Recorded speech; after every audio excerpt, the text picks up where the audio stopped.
Our story begins in a time long, long ago, deep in an enchanted forest on the distant moon of Endor.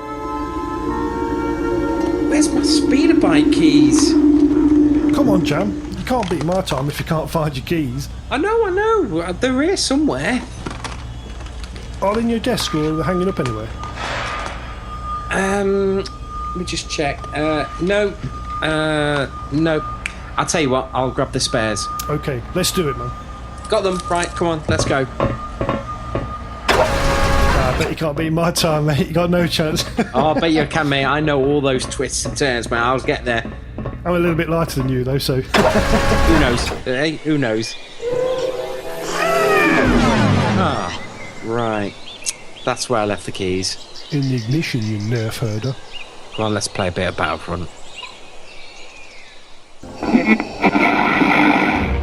No.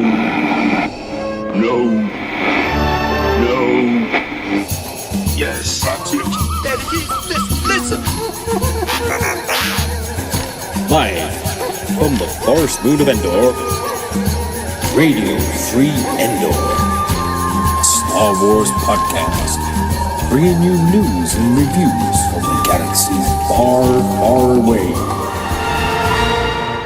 Welcome to Season 2, Episode 2 of Radio Free Endor. Yes, we're back again to fill your ears with wonderful stuff from the galaxy far, far away. And also try and answer some questions like, what's up with Yoda from Star Wars Rebels? Why does he look like Paul Daniels? And we all know Rogue One is a spin-off. But when it comes to spin-offs, we can only judge it from the past ones, like the 2 Ewok films and the Holiday Special. Well, we can sort of forgive the Ewok films, but the Holiday Special, no way. So please, Disney, please bring back the magic. Right, I'm Paul, and joining me... No!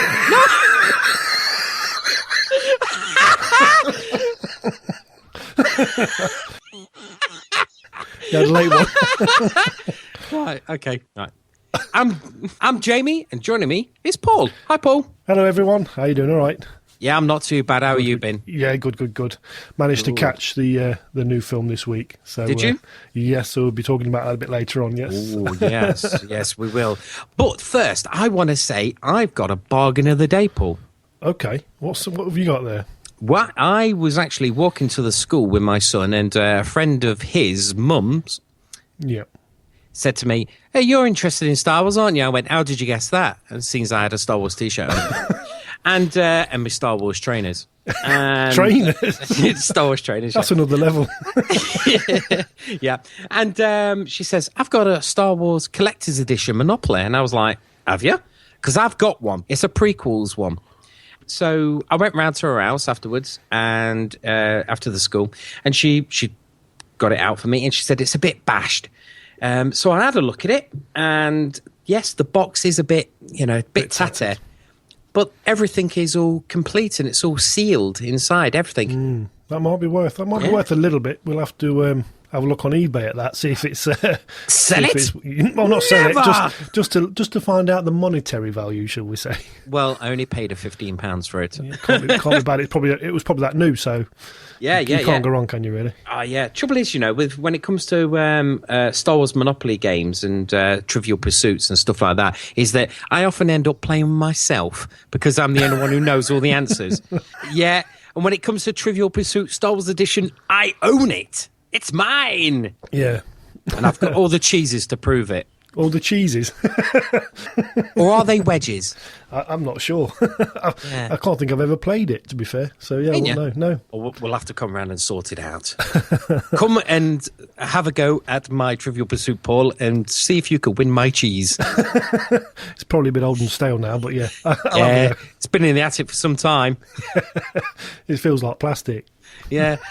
In fact, it is plastic. It's not real cheese, Okay. Right. What else do we know? What's happened in the universe of Star Wars so far, Paul? Anything? Apparently, Harrison Ford's to unveil a Star Wars theme park at an event with the Wonderful World of Disney. Coming on, apparently, come 21st of February, Disneyland and Walt Disney World are set to inaugurate the untitled Star Wars land. So it's the Star Wars land at Walt Disney World, which is yet to be named. And it's going to be telecast live on the ABC network. Well, I don't think we get the ABC network in Britain, do we? No, we don't, unfortunately. Sky used to show it, and I think they stopped showing the ABC network about 8 months ago, so we're a bit unlucky here in the UK. Yeah, and The Wonderful World of Disney. Now, I've not seen them for years. I thought they finished many years ago. I'm not very familiar with The Wonderful World of Disney, but yeah, I've been doing a bit of research for this show, and yeah, it's very old now. It's been going on for such a long time now, so I'm surprised I've not really stumbled across it. Yeah, I can remember from years ago when I was a kid, you turn it over and there's Disney there going, right, now I've got some new lines in my park and running around after my mice and stuff like that. Really old stuff. Yeah, black and white stuff, yeah. Yeah. Well, no, there's one thing about Disney, it was in bright colour, yeah. Oh, it was good. It's a bit like, do you know when you watch Meerkat Manor and stuff like that? They had them kind of things with the meerkats and different animals and stuff like that. Yeah. And also, I'm sure they did talking with, talking about the films that they had going at the time.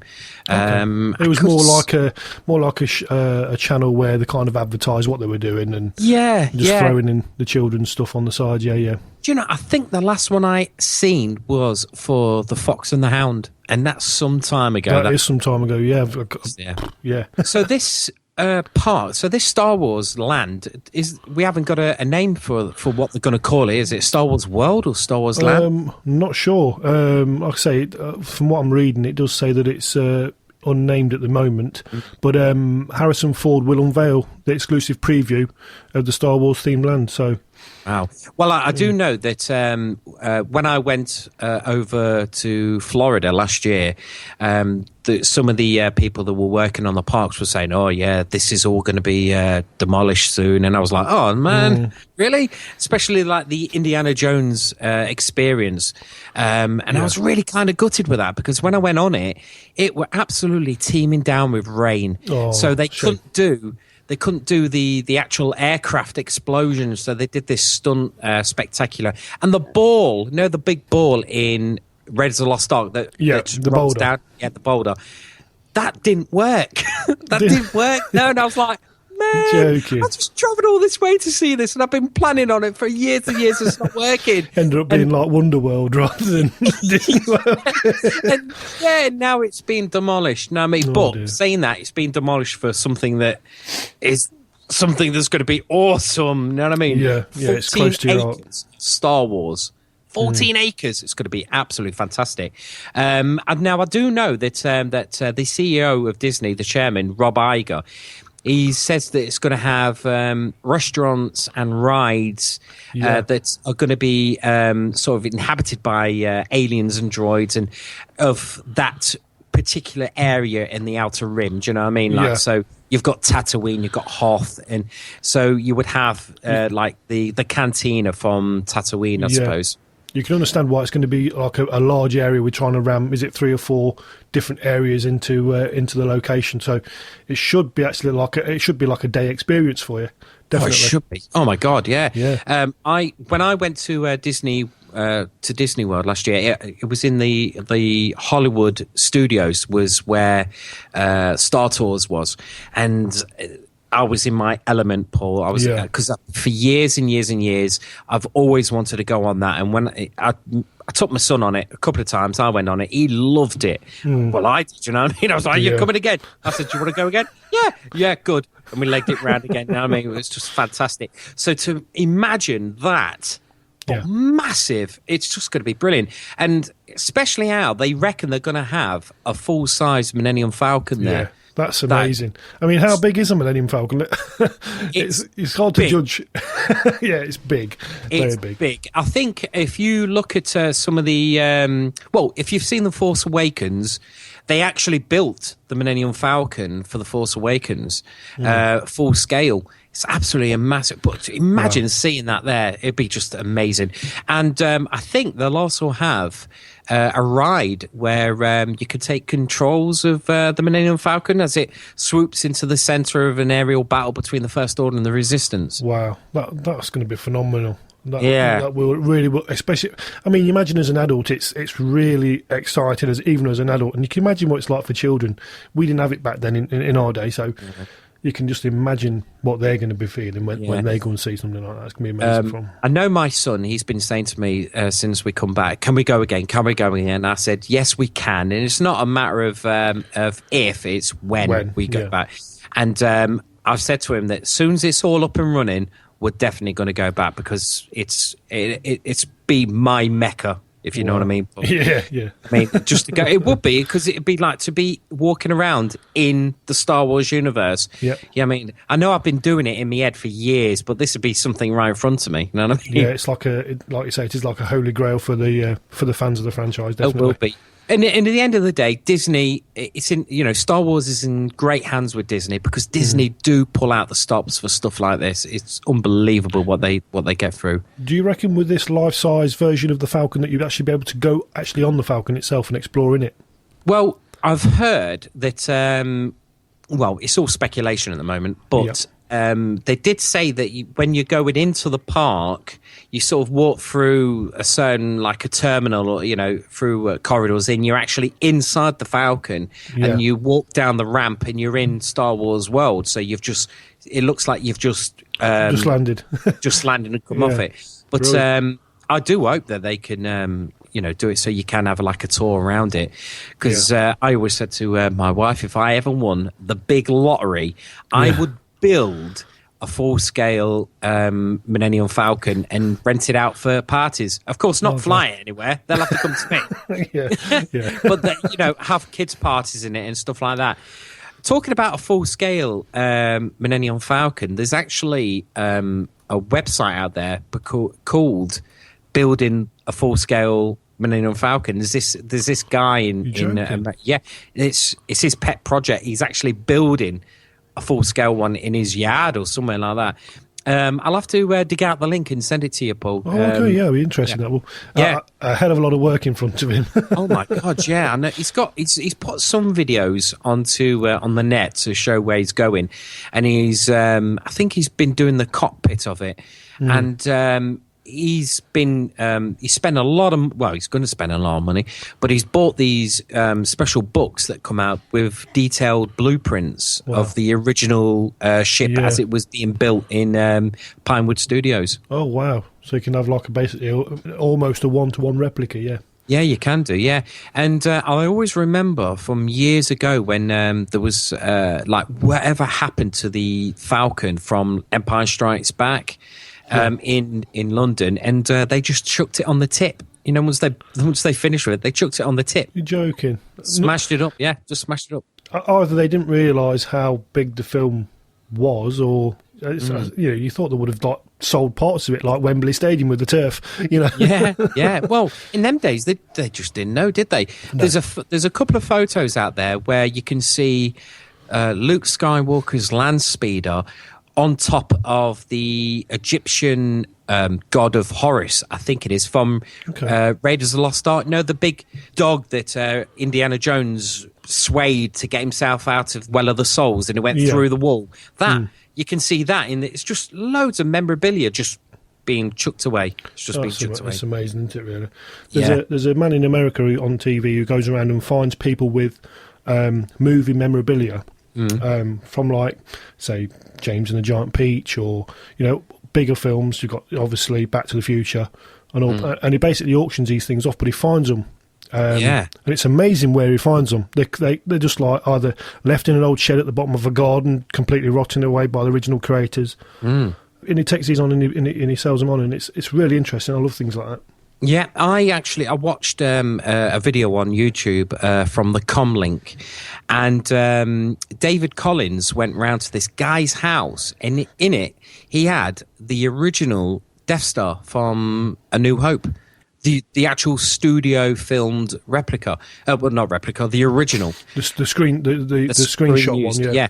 And the guy tells you the story of how he got it, and you won't believe how it got into his hands. It sort of made its way from the studio, chucked away. It was going to be chucked away, but then it ended up in like a flea market, or then it ended up in this antique, this really old antique shop that's in the in the middle of nowhere, till it ended up in a music shop. And then when that music shop closed down and they were selling everything off, this guy went round and said, "Oh, can I buy it?" And they sort of like, yeah, and they've been using it as a bin. Joking. They've been using it as a bin. Yeah. Unbelievable. I think that just adds to the character of the actual part that you found, basically. Or, yeah. It just adds to the story of it all, doesn't it? You've got the movie there, but then you've got all the bits that happen to it thereafter as well. It's quite a story, isn't it? It's a story in itself, straight away, story and stuff. And many of these... many of the items that you see in people's collections are literally things that were thrown away. They just did not know. Nowadays, it's all goes straight into warehouses to be sold off at a later date. Amazing. Right, shall we move on to the next item, or? Yeah, one that I am looking forward to, Paul. Lego have announced that there's going to be a Star Wars Force Awakens game. Oh, okay. PS4, right? PS3 and Vita. So it's a PlayStation exclusive, I would say, yeah. Yeah, I'm hoping it's going to be cross-buy. But that'd be fantastic. Sony are quite good with the old cross-buys, I must admit. Yeah. So fingers crossed. Cross-save is a must, because sometimes when you play some games and then you have to restart them again in your Vita, it's a pain in the bum. I tell you. It really is. But TT Games, began with the first Lego game in 2005. Wow, that's a while ago, isn't it now? Yeah, the first Star Wars game, that is, it's 11 years now. And I sort of, you get that feeling that we're going to go and do a Star Wars Force Awakens. But I thought once they'd launched Lego Dimensions that they weren't going to go down the route of doing single games of properties. They were just going to use it as a way of saying, oh, you want to play the Force Awakens? Well, you've got to get Lego Dimensions.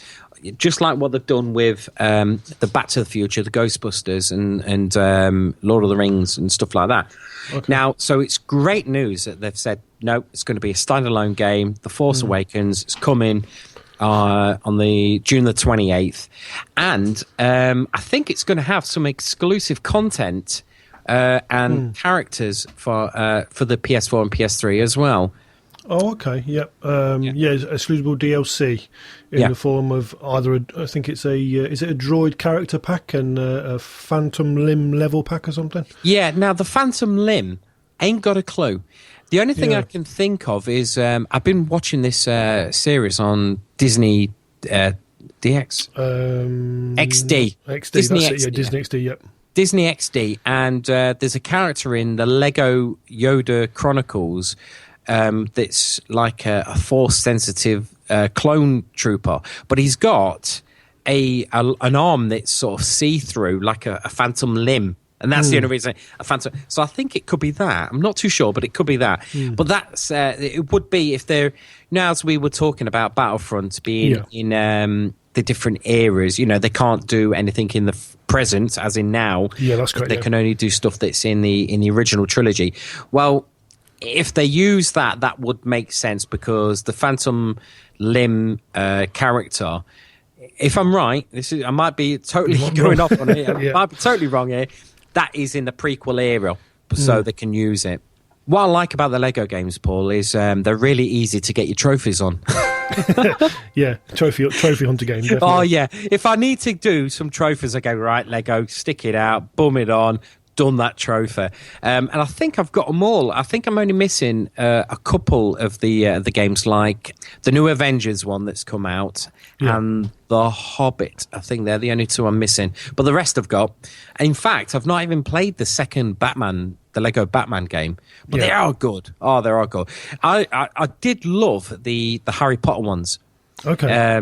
They really did capture the magic of Harry Potter, even though the characters from the PS3 games could only go, huh? No, I mean, that's all they could do. But now they've sort of got the license to actually incorporate the voices from the films now into the game. So I'd love to see them redo the Harry Potter series on the PS4, but with the voices from the films. I think that'd be brilliant. Maybe it was part of the licensing that it could do the voices and everything else, as a package. So maybe that's coming to it. Yeah, perhaps now. Well, now I bet you that's when they sign for new games. I bet you that's in it. Can we use the voices? The sounds and Make the voices. It more authentic, yeah. So I'd be really, really looking forward to this game because from the trailer, if you've seen the trailer, it looks a lot of fun. Especially with the BB-8 going across the sand and tripping over, and there's proper some good humour in the Lego games. I love it. I just wish I had the money to buy it. That's the thing. That's it. There's so much stuff coming out now, and if you're a gamer with the PlayStation, etc., that it's just it's you need to put a lock on your wallet basically because there's a lot of stuff out there coming out which really is a must buys. It is, and like when you go into town and you go to like the Lego stores, and they've got these fantastic kits because they've just released the Firehouse from Ghostbusters, but it's nearly £300. It's a lot of money, and it's fantastic set. It's massive. I can't afford it, And I took my son, and he were looking at it and going, "Oh, can we have it?" And I was like, "If I do, it'll have to be for his birthday." And because it's so much money, it'll have to be for his birthday. Yeah. And then a couple of years ago, I really wanted the giant Millennium Falcon, the Lego Millennium Falcon, but it was this unbelievable big one. It was just now, and it was like £500, which was a lot of money. But if you wanted to buy that now, Paul, on eBay, you'd be looking at what, $2,000 or $3,000 to buy that one kit. It's amazing that the appreciation of certain parts of the franchise. Yeah, plus you have got some, not very good people that would just go out and buy as many as the kits they can get to make them rare, and just hold on to them for a year or so, and then try and get as much money as they can out of fans. It's the one thing that always lets me down about it. Yeah, you get a lot of people stock buying, don't you? Basically, they'll buy like, say, 50, 100 units, and then they just put them away for a year, and then just make up the money price. back on them. Yeah. Also, right, so we'll move on. Now, as I was searching through Twitter, I did notice that Anthony Daniels, the voice and the body behind C-3PO, was doing sending some Twitters out, and which the Episode 8 director Ryan Johnson was not entirely happy with. Did you see it online? Yes, I did. Yeah, yeah. There's a picture Ryan Johnson posted after the event, and he's basically Han Solo holding his hand over C-3PO's mouth. Yes. So in my best Anthony Daniels voice, he put on Twitter, "Just read episode 8 and thought I'd share the story with you because I know you can't wait to hear it too. You do, you do want to hear it, don't you?" And Ryan Johnson's probably gave him the old, "Shut the up." Yeah. Well, a lot of money riding on that. Yeah. Oh God, yeah. It's it's all in humour, and it's good that they're using humour for this kind of thing.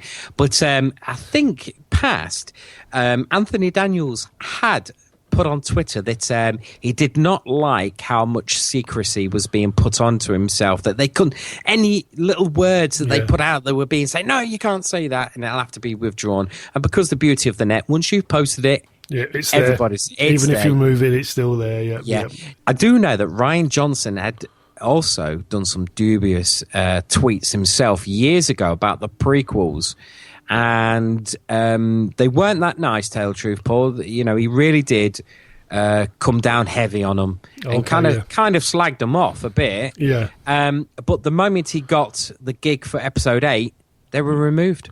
They were gone.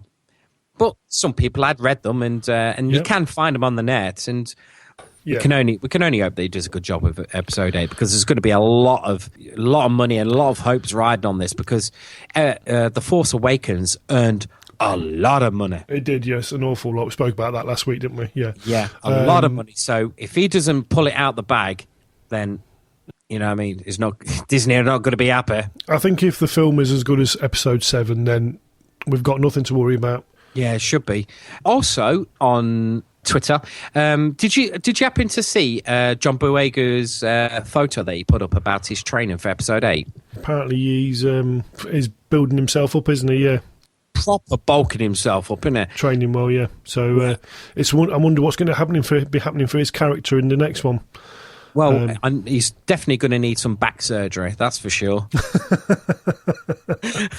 He proper got a slash to the back. Yeah, he's doing well. He's recovering. Yeah, let's just hope he's recovering. But I did save the photo, funny enough, of him working out, so I had something to reference by, and I just happened to see it on as the wallpaper on my wife's iPad. So, so she started to take an interest in Star Wars herself. Oh, that's good then. It's the same with my wife and Jason Statham. You know, she didn't really like the films, but she liked him. Jason Statham. Jason Statham. Can't even say his name. Jason David. Jason Statham. What? Jason what? What's his last name? Jason Statham. Statham. Jason Statham. It's all right, people. I've got a cold, so that's why I'm. Same here. Yeah. The Transporter. 1, 2, and 3. 1, 2, 3. Yeah. Yeah, I like Jason Statham. He's really good.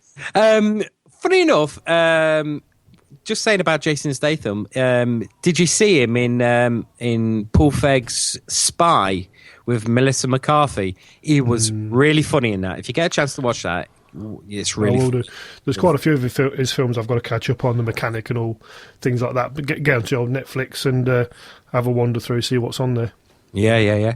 I was also looking around on the net, and I really wanted to see when the Star Wars: The Force Awakens was going to be released on Blu-ray, and I went onto Amazon, and it just says April. Now, I could have sworn that I'd seen that it was going to come out on something like April the 15th. Now, I can't find that date anywhere. It's just... Yeah. Certain websites are now just saying April. But what got me was Amazon says they're doing a Blu-ray plus bonus disc. Yeah. That's it. That's weird. Now, is Amazon getting a different copy to other people, or are they doing like their own kind of set?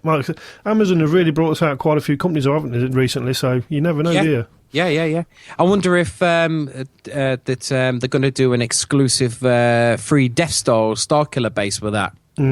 Yeah, I mean, buy the Force Awakens, get the Starkiller base for free. You could just imagine Kylo Ren phoning up Amazon Prime and saying, "Yeah, my granddad had the Death Stars, and I would like one as well. I'm sorry, Mr. Rin, but we don't sell Death Stars." Well, what have you got? Well, we've got Starkiller bases. How big are they? They're big. Are they bigger than the original Death Star? Oh, yeah, they're big. Wouldn't it be good if Amazon, because they're doing their like kind of piloting that delivery service with the drones, if you order your Star Wars Blu-ray, it comes on like a flying Millennium Falcon or something like that. That'd be awesome. Wouldn't it be brilliant? That'd be awesome. Right? I'd be out there with a big net trying to catch the whole thing. Yeah, I mean, and then I'd be getting phone calls from Amazon saying, "Yeah, we delivered your Force Awakens with a Millennium Falcon drone, but it's not come back. What is it?" Don't know, mate. Couldn't tell you what happened to it. Have you got the remote control for it, mate? Yeah. The worst thing is if it self-destructs in your house, yeah. Oh, my God, yeah. How big would it be? Yeah. Can you imagine a full-size one? What the hell? Yeah, it's a good job we live near an airfield. Yeah. So, Paul, you took your family finally to see Star Wars at the cinema, The Force Awakens. What do you think of it? It was a brilliant film, to be fair. I've not really caught the last 6 in full as such, as I've said before, but this one was so easy to get into. You didn't have to actually watch the previous ones to get into it. The characters were well explained. You could read the story.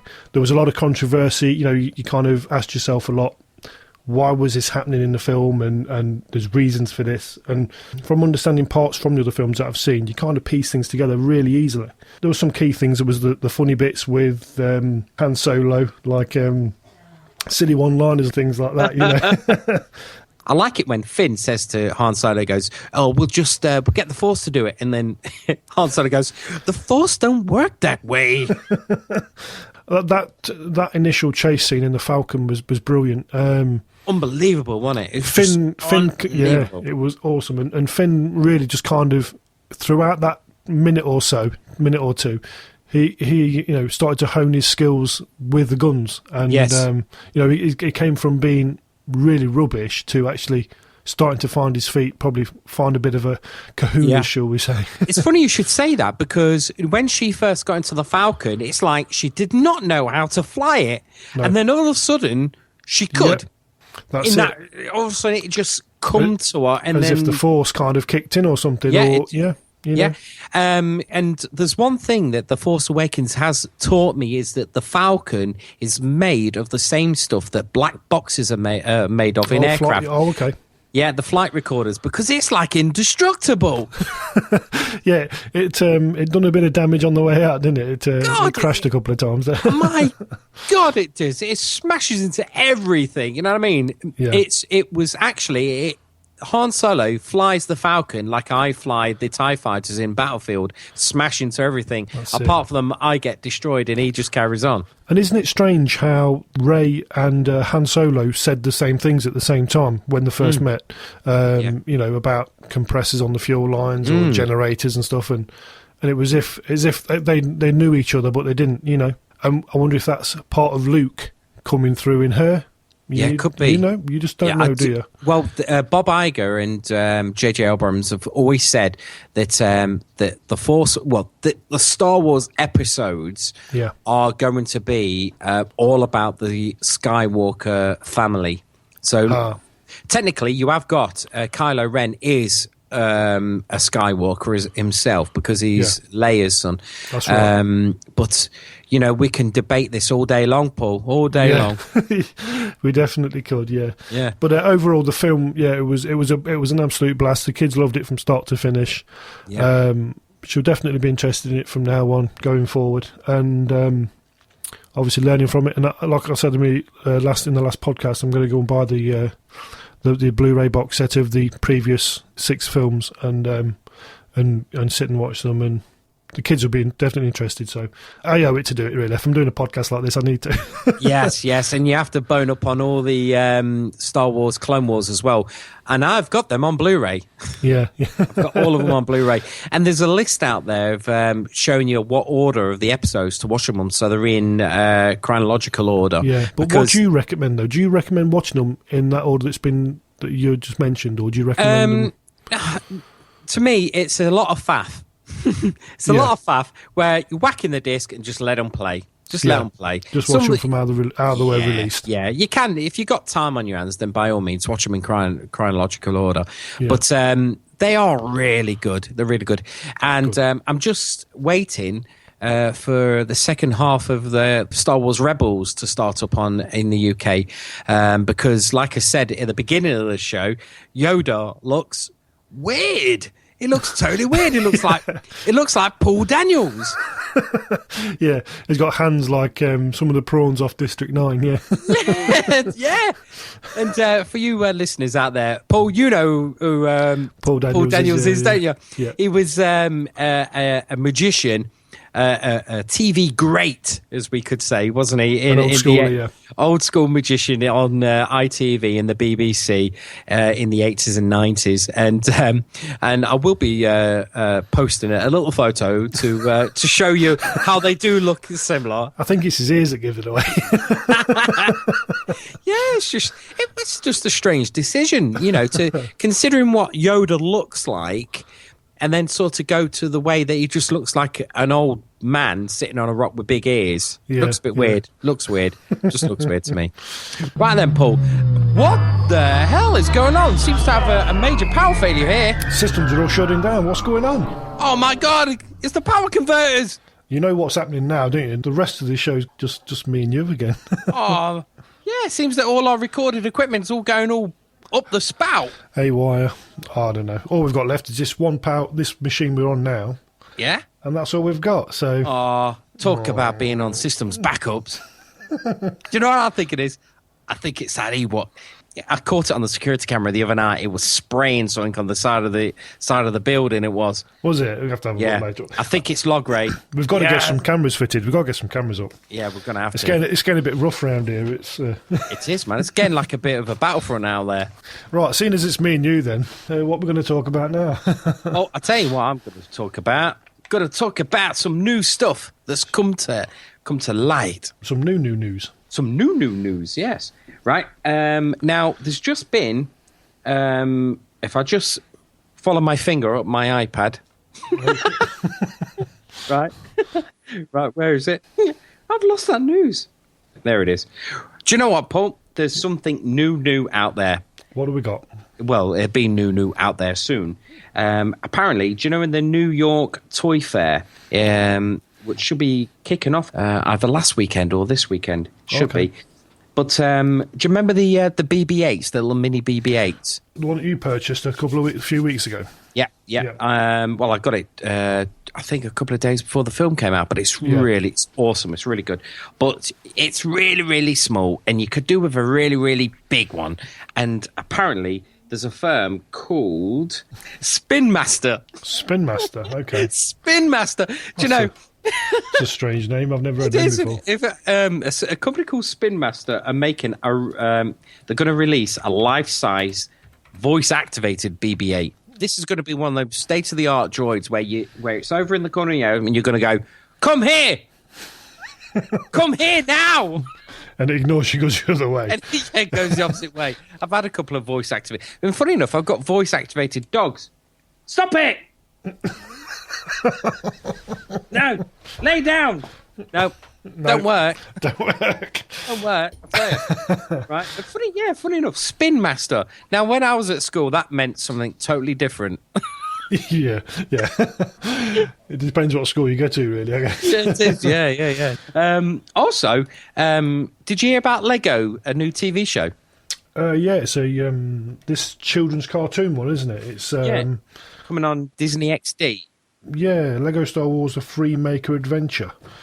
It's set between two of the films, isn't it? It's going to be set between Empire Strikes Back and Return of the Jedi, and will introduce new heroes, new villains, and adventures. But it's going to be like a comedy one, isn't it? I reckon it's going to have like a comedy element to it, which most, obviously, Lego stuff already has, doesn't it? So. Yeah, I think it's going to be based on like a family of scavengers, and they go around looking for Lego bricks to build other ships, and then sell them and then get caught up in the galaxy. Now, I wonder if they're going to make this canon.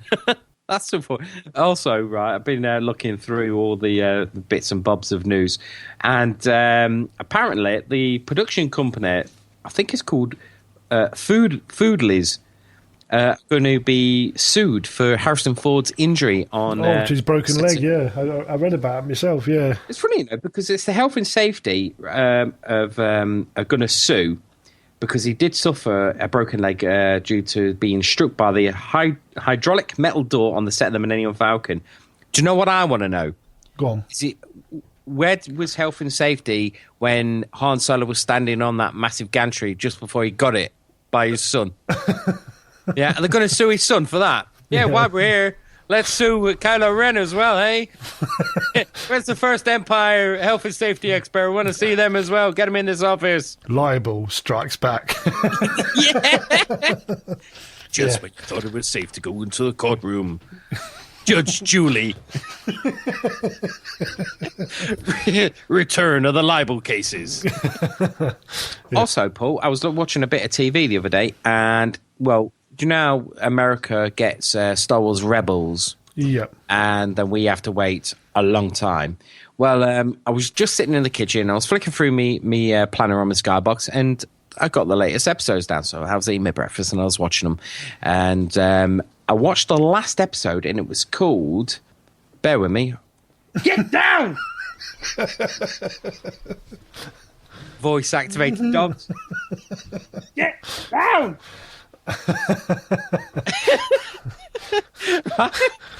And then so I was watching this the last episode. It was that was recorded was called The Legends of the Lasat, which is Zeb is his species, and he finds two more. He always thought he was the last of the species, and they find two more, and basically they go to his home planet.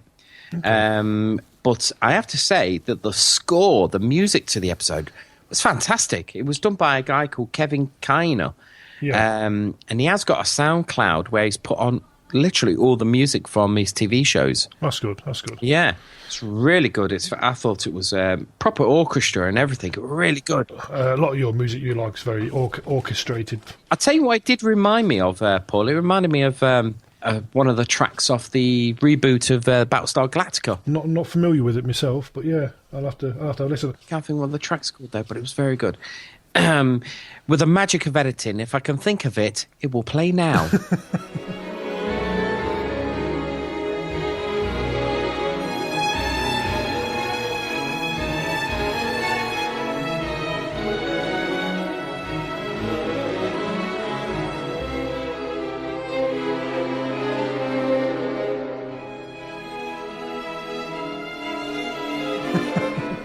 There you go.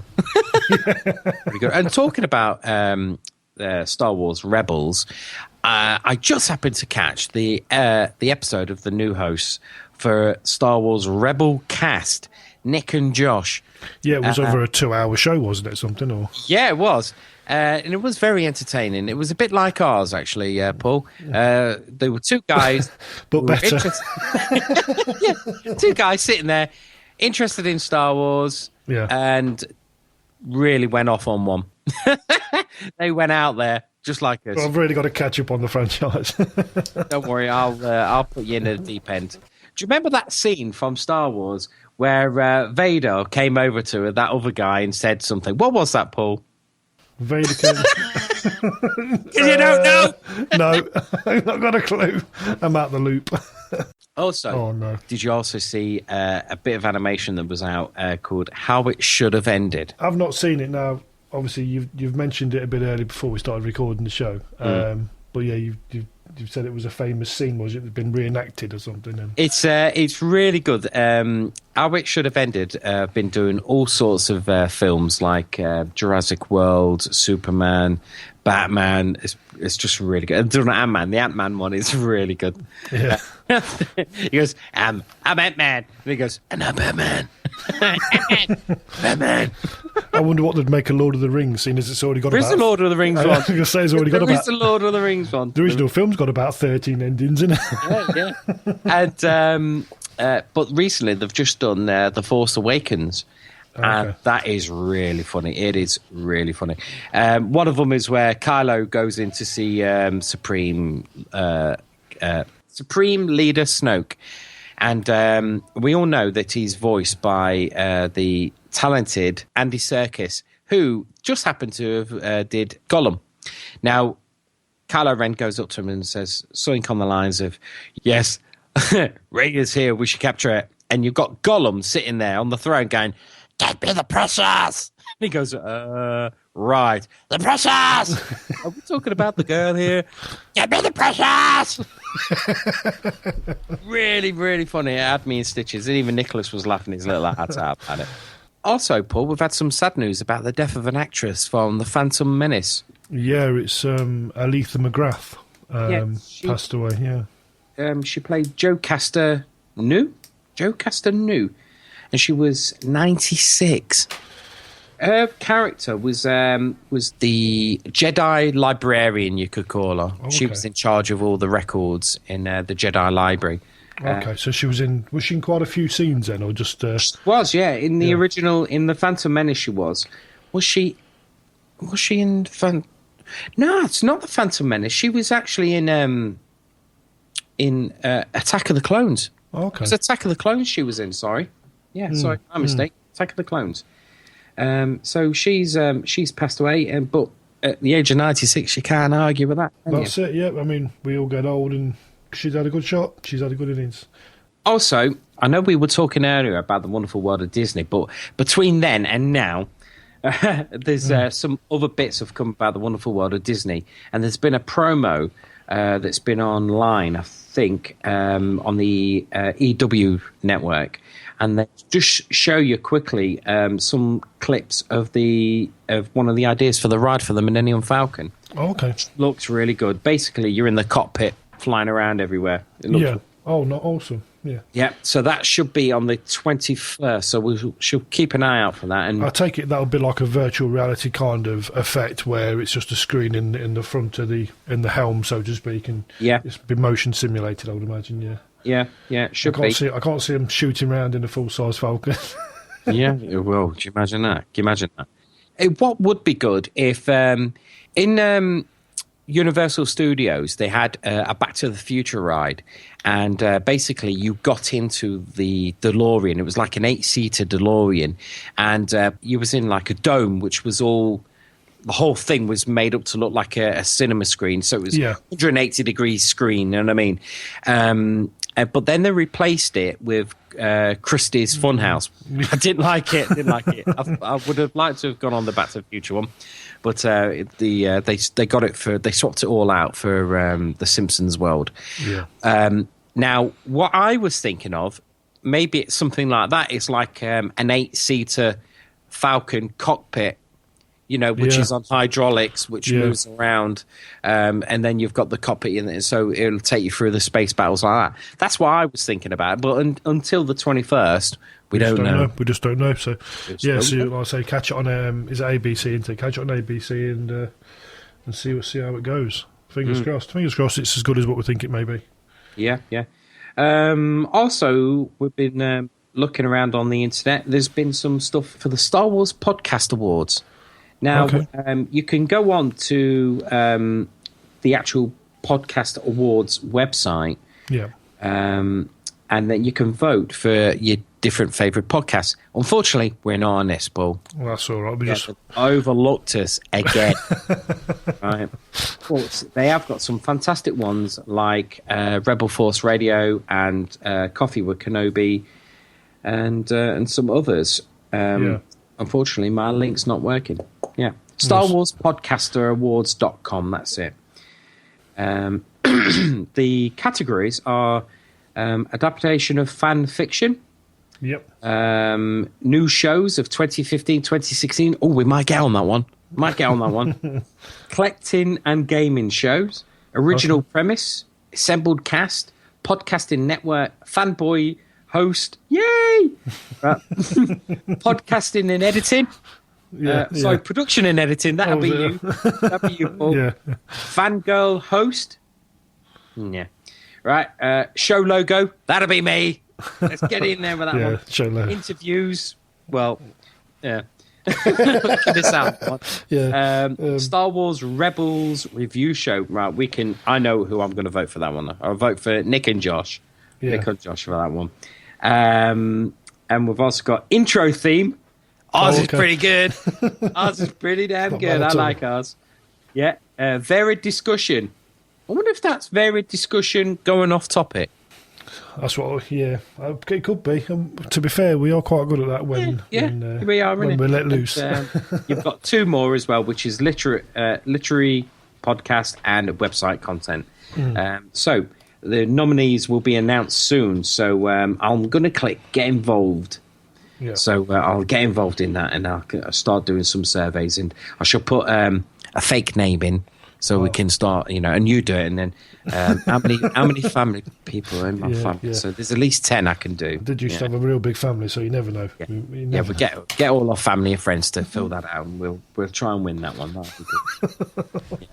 I doubt if they're going to take us anywhere, but it'll be interesting, won't it? So what else should you be doing, Jamie, outside the world of Star Wars and just in general everyday kind of stuff? I've been just polling around on Photoshop. Been doing a couple of new logos for funny enough, for Rebelcast. I've also done some bits and bobs for ourselves. Yeah. That's mostly it, really. Yeah. Nothing much. I've not been doing too much, really. Just been catching up on a few mini-series and bits and pieces. One which I found really interesting was a series called The Jinx.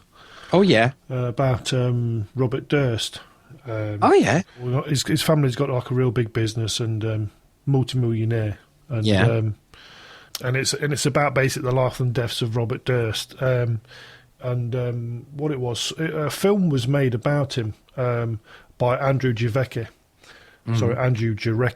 It was called All Good Things. and Robert Durst wanted to give his side of the story. So Jarecki organised it to be in like a documentary kind of thing, so Durst could tell his side of the story. Yeah. And the actual twists and turns that this documentary takes you on, it is absolutely excellent. And it's quite shocking, actually, the things that you'll hear about. And it's been a really good series. It was really good. So The Jinx. The Jinx, it's called, yeah. Oh, I'll have a it's look been at awesome. that. Absolutely. Anything else similar for yourself? There's been some talk about a series that's on, I think it's on Netflix. It's called Making of a Murderer. Oh. And the latest episode was about the Solo family. And apparently they had a boy called Ben. And he grew up in a pretty nice family towards, in his teens. He was a little bit bullied, but he always found that he had a special ability to command things and to do things, which some people will call unnatural.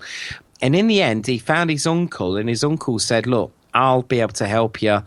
I can help you understand, these feelings you've got and come to terms with them. So he did, and he went off and he started you could say training with him, sort of thing. But he started to get in with the wrong crowd, and then there was this old guy that was very scarred up. He really did get under Ben's skin, sort of thing, okay. And started to turn him against his family.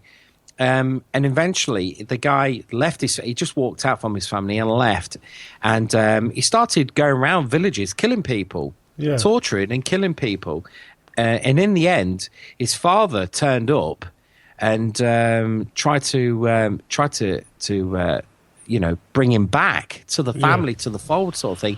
And unfortunately for him, Ben slaughtered his dad with a lightsaber through the chest. So it was very, very, very, very bad. It was just very awful. Where does he get that from? We've not seen one missing out of our storeroom, have we? Yeah, Making of a Murderer. Ben Solo to Kylo Ren in 45 minutes. But in reality, there is this series called Making of a Murderer, and a lot of people have been saying to me, have you seen it, Jeremy? Have you seen it? Unfortunately, no, I've not seen it. And I keep meaning to get it down, but there's been so much really good content on TV at the moment. I just haven't had time. I've not even had a chance to got my Netflix subscription. I've not even had a chance to sit and watch some. I'm not getting my money's worth. Let's put it that way. It's like your gym. It's like your gym membership then. Yeah. I just brought it and just don't use it. Yeah, so it's just having the time. A lot of people do that. I tell you what, I have also been watching, Paul. I've been watching Agent Carter, the Marvel spin-off. That is really good. I've enjoyed that. I've enjoyed that a lot. I've also been watching the X-Files, the new X-Files series. That has been really good, really good. I've actually been watching a lot of Minecraft, to be fair. The daughter, she's always on it. My telly's not my own no more. And that's because your daughter phones my son up, and then they start talking. They FaceTime each other and to talk about Minecraft as they're playing Minecraft. So they both sync themselves into the same world, you could say. Yeah, that's right. Yeah, they do, and then they go round trying to nick their stuff off each other. It's an abusive relationship. Yeah, it is. But have you heard my son as he's talking? He starts off. He's going, Sophie, don't do it. Yeah, he goes, Sophie. Yeah. And then all of a sudden he go, right then, hello, welcome to my world. Now, this is what I'm going to be doing. I'm going to be digging a hole here. You can see how I'm filling it with these blocks. And then I'm going to be making a rail track, and soon we'll be going around my world, and you'll be able to see that. It's really good. Now, all you might have known, I'm like, talking to? Yeah. My daughter, she's like hell-bent on making YouTube videos. She tries to, she's only 9 years old, and she's like going on 16. And she's always trying to organise getting these YouTube videos done, and there's like a stack of them on the hard drive on the PlayStation. Are we going to upload them, Dad? Like, no. Yeah, my son keeps saying that. But I did get a message on my Gmail saying I really did enjoy your video uploaded, and I was like, what video did I upload? So I had a look, and there's my son playing on Minecraft for 5 minutes. Oh, is it? Yeah, it sunk it straight to YouTube. You know what I mean? I don't know how he done it, but he did it. Yeah, so I'll have to delete that one. I'll have to delete it. The wife's not very keen on the young'uns going on YouTube and having their stuff uploaded, which is fair enough. You have to be careful, do you? You have to be careful. Yeah, you have to be careful now these days. Yeah, that's very true. A good safety. Just log out. Yeah, just log out. I'll tell you what, Paul. I fancy having an expedition. How do you fancy doing a bit of an expedition outside this place? Is it cold out here? Or are we all right? Is it? No. According to my app, it feels like Alderaan. Right. Oh, okay. Right. Oh, it's 2%. Feels like Alderaan. Cold of space. Yeah, get me coat on. Yeah. Well, basically, Paul, what I thought we'll do, and we'll for the I always say viewers, right? For the listeners, what we'll do is we'll have an expedition. We'll pack everything up onto a speeder.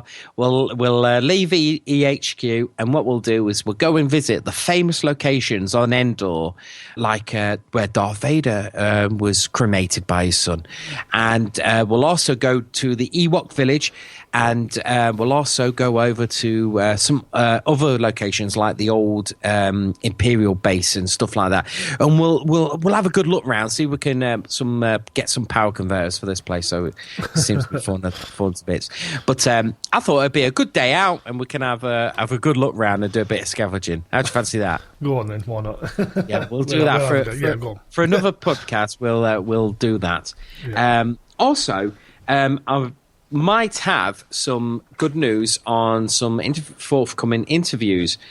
So I've got a couple of people, hopefully, that were in the original Star Wars films and also in The Force Awakens.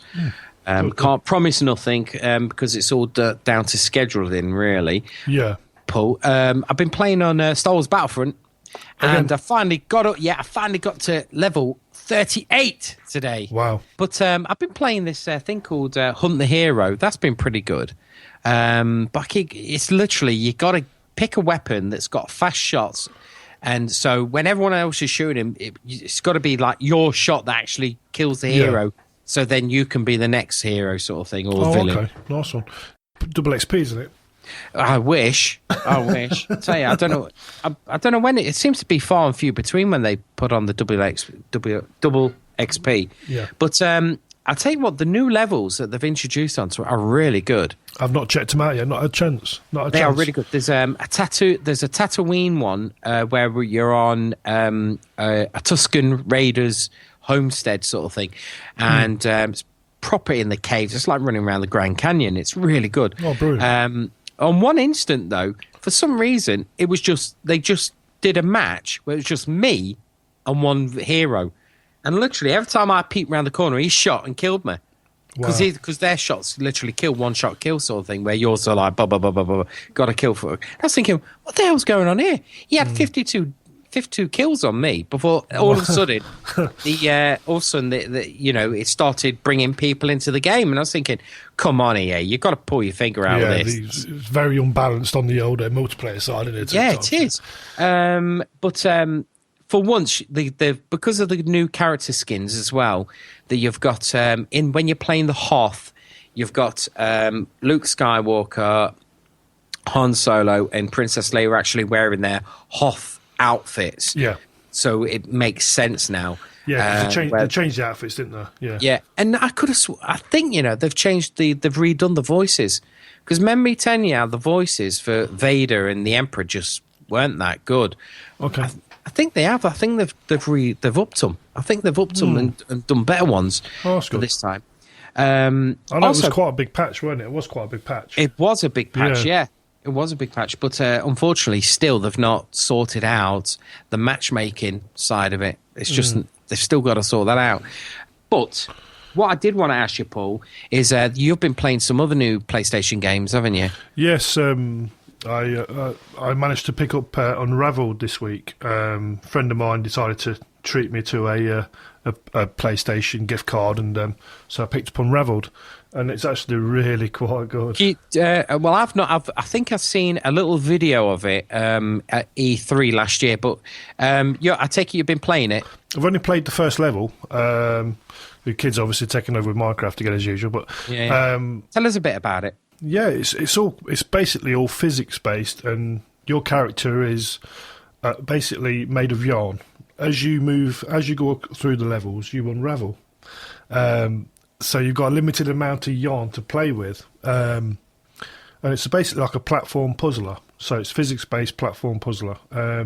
You pick up yarn as you go along to recuperate the yarn that you're using, and basically you've got to get from one side to the other, and you've got to find hidden objects. And it's just a puzzler. It's actually really quite lovely, and it's got a real good story to it. From what I've seen, I've heard that it's got. Is it got proper? Is it photorealistic backgrounds, or are they real? I believe. I mean, there's certain things that you do think, is that actually real? You know, like a photograph type image that's been used in the game, and it does. The graphics wise, it is awesome, absolutely awesome. I did see some production photos of the team that were working on the game, and they were going in the forest and near streams and stuff, but they were literally laying on the floor and taking pictures on a rock for that kind of perspective. Yeah, there was a game a year or so ago on the PC called Vanishing of Ethan Carter. I've not heard of it. You've not heard of it? No. Graphics wise, it is unbelievable. It's I think it uses. I'm not sure if it uses Unreal Engine, but they used basically photographs of rocks and everything else, and made it into the engine that they used. They could basically make it all into 3D. Yeah, it's brilliant. You can catch a few pictures of it when you get a chance, Jamie. I'll have a look for that. Have a look. Graphically, it's only probably a 5-hour game. Yeah, but it is quite good. It is quite good. I tell you what game that impressed me that I played. I think it's got to be about 2 years ago now, and it was called Limbo. Have you heard of that one? Limbo was really good. That's a black and white one, isn't it? Yeah. Black and white style side scroller. I like that, but I got right to it took me ages, but I got to the end and I felt really tearful about it. Yeah, the ending was really sad. It's got all spiders and stuff in that. It's a proper trial by errors. You know what I mean? Yeah. So you try, you restart, you die, you restart, you die. So you do eventually progress through it. Yeah. Also, I've been on YouTube and had a look around, and there's a Star Wars fan film that I think you'll be interested in. It's called Kara, Kara. Have you seen it?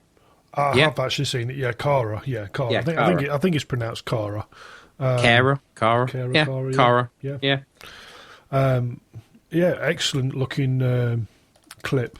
About 7 minutes long. But you would actually think it is an actual Star Wars short movie. It is. It's actually got, the production value is amazing. It's written and directed by a guy called Joe Sill. And what I've done is I've took the liberty of shooting him off an email. So hopefully we'll be able to get him on the podcast to talk about it. But what I like about this is that, like you say, the production values of it, it's really high quality, isn't it? The character as well that they used, she looks an awful lot like Rey. Although her name's called Kara, it's as if it's like a little offshoot from the main story, so to speak. Yeah. But awesome. Now, if listeners want to go and see this, all they have to do really is go onto YouTube and just put Kara, Kara. Just put that in, and it should bring it up as an unofficial Star Wars film.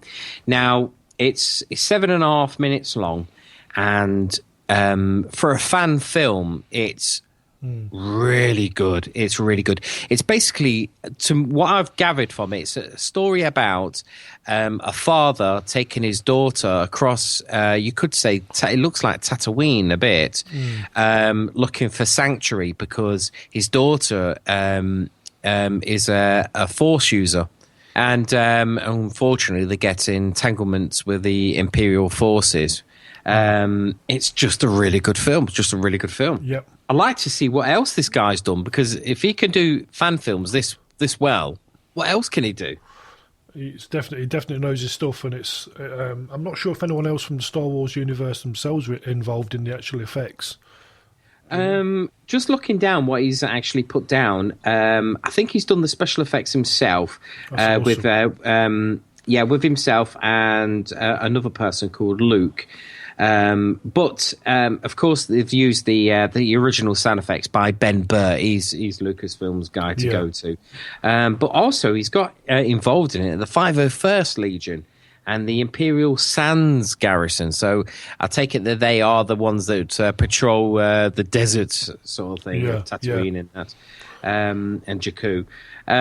But there's one thing after I watched this, is I could have easily watched this and a bit more, as in half an hour to an hour. I think the story could have really played out, and I hope he does a sequel to this. I really do. And if I get a chance to speak to him, I shall certainly ask him. Please do a sequel. This is pretty good. I wonder what the budget for a small fan film nowadays is. Well, the budget for that, I wouldn't like to even guess. That's probably one of the best fan films I've ever seen, to be fair, for the production value and the effects and the likeness of the original film. Yeah, it's brilliant. It's absolutely brilliant. Right then, Paul, what we'll do is we'll, hopefully, if the power converters are all working and the fuses have been reset, we'll nip in to the next section. Star Wars Showcase. Right, guys. What we have here for you today is a tune made by the infamous Piano Guys. This was taken from a YouTube video called Cello Wars, and this video has had nearly 30 million views in 4 years. It took them 6 months to produce and an awful lot of man hours. The production quality is excellent. Please go and check these guys out. It's the Piano Guys on YouTube.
Well, I really enjoyed that track by the Piano Guys, and I can't believe how many views it's had. I know, it's with our help, get it over that next big milestone, I think, yeah.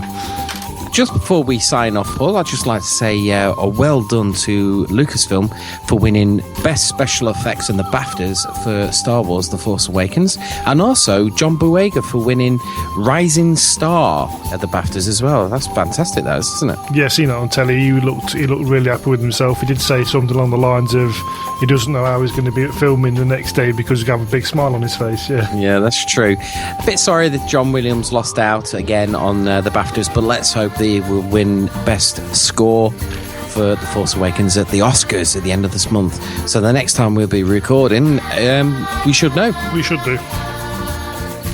Well, that brings us now to the end of the show. And just for all you out there, you can show your love for the show by ordering your official Radio Free Endor t-shirt from TeePublic. Did you know about that one, Paul? I do now, mate. I've just seen your designs and they look all right. They look good. Yeah, they look fab. If you want to get in touch with us, you can by email. It's radiofreeendor@gmail.com. And you can also follow us on Twitter at radiofreeendor. You can also find us on Facebook if you just search for Radio Free Endor. And iTunes is still the best way to hear us, and subscribe and rate us. We like a bit of reviews and comments, don't we, Paul? We do. And also, if SoundCloud is still available at the time that you get this, you can also find us on SoundCloud. Yeah, so that's goodbye from me. And it's goodbye from me. And we'll hope to see you again real soon, probably after the Oscars. Goodbye!